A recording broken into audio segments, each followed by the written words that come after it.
নওগাঁ জেলার বদলগাছি উপজেলা সদর থেকে 10 কিলোমিটার উত্তরে 70.31 একর জমির উপর অবস্থিত পাহাড়পুর বৌদ্ধবিহার। পাহাড়পুরের প্রাচীন নাম সোমপুর। সোমপুর মানেই চাঁদের নগরী, আর মহাবিদ্যালয় হচ্ছে বৃহদাকৃতি মঠ। স্থানীয় লোকজন একে সোমপুর বৌদ্ধবিহার বলেও জানেন। 770 থেকে 810 খ্রিস্টাব্দের মধ্যে রাজা ধর্মপালের সময় এটি প্রতিষ্ঠা করা হয়।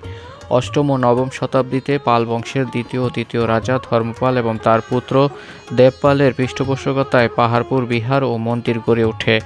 1879 সালে স্যার কার্নিহাম এই বিশালাকৃতি আবিষ্কার করেন। 1985 সালে ইউনেস্কো এটি বিশ্ব ঐতিহ্যবাহী স্থানে মর্যাদা দেয়। পাহাড়পুর বিহারকে পৃথিবীর সবচেয়ে বড় বৌদ্ধবিহার বলা যেতে পারে। আয়তনের দিক থেকে এর সঙ্গে কেবল ভারতের নালন্দা মহাবিহারের তুলনা করা হয়। ঐতিহাসিক অপূর্ব এই বিহারটি এশিয়ার সর্বশ্রেষ্ঠ বৌদ্ধবিহার হয়ে এখনও সগৌরবে দাঁড়িয়ে আছে। পাহাড়পুর বিহার চত্বরে রয়েছে মনোরম একটি জাদুঘর।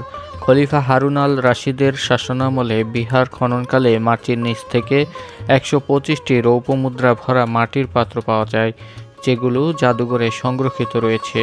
এসব মুদ্রা ছাড়াও বিহার থেকে পাওয়া অনেক মূর্তি, শিলালিপি পাহাড়পুর জাদুঘরে সংরক্ষিত আছে।